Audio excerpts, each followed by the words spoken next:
Hi, Sue Madrid. I'm here today to share what was at the time the lowest point of my adult life. Today it's one of those, I'm grateful for its stories, but at the moment it was the lowest point of my adult life. And please understand, I mean no disrespect to anybody who suffered far worse than I have. I'm not trying to win a war of comparison by any means, but for me this was a really low point. So I'd been working for this company, been knocking myself out. I worked so many hours and I worked so hard. For those of you who know me, you know I traveled far and wide. I was never home, but I was okay with that. I enjoyed it because I loved my job. So started off as an operations manager, knocked myself out, did a really great job in profitability, got promoted to president, and somehow in some way that role, that title started creeping in and being my identity. That was how I had identified myself to me. I was this person in this role at this company, and I was I didn't know. And I didn't know that till they brought somebody in over me who fired me. I was not prepared emotionally.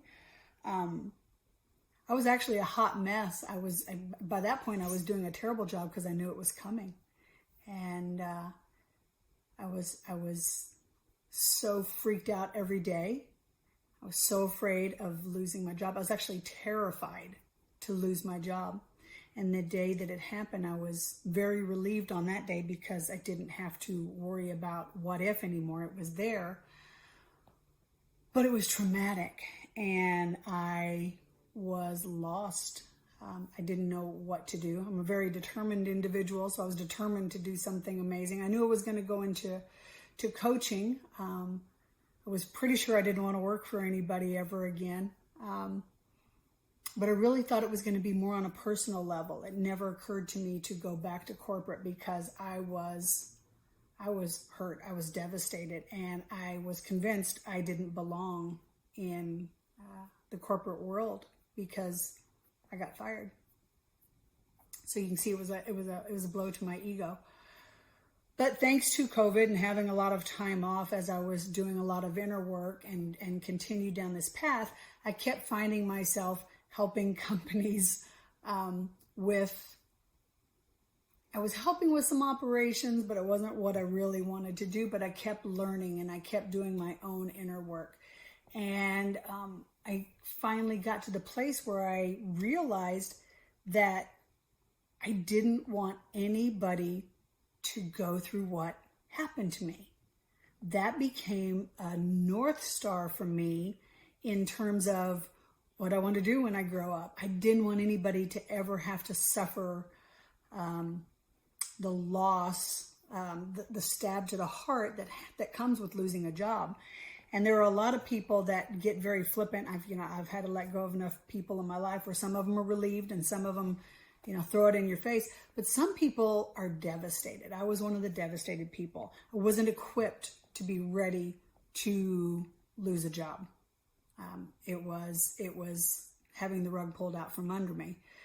So I knew that I wanted to help people, leaders, team members. I want to help organizations develop their team members' potential. That was kind of what landed with me. And, when something resonates, I had to look for my purpose for a long time. And my purpose ended up being, I want to awaken the potential of organizations by awakening the potential of the members therein. And what does that look like? That means building resilience and mindfulness and a culture of compassion, and helping companies figure out how to do that with, side by side with and for their team members.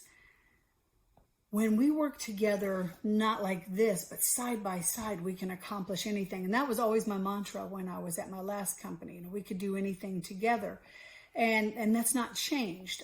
I don't ever want to get caught in balance sheets and P&L statements. Again, that's not what I want to do. It's not my gift. My gift is helping people. And my gift is having people understand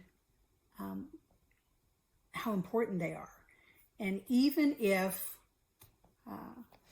John Doe CEO doesn't find the value in you, you knowing what your value is makes all the difference in how you do everything, right? You're a better employee when your inner work has been done.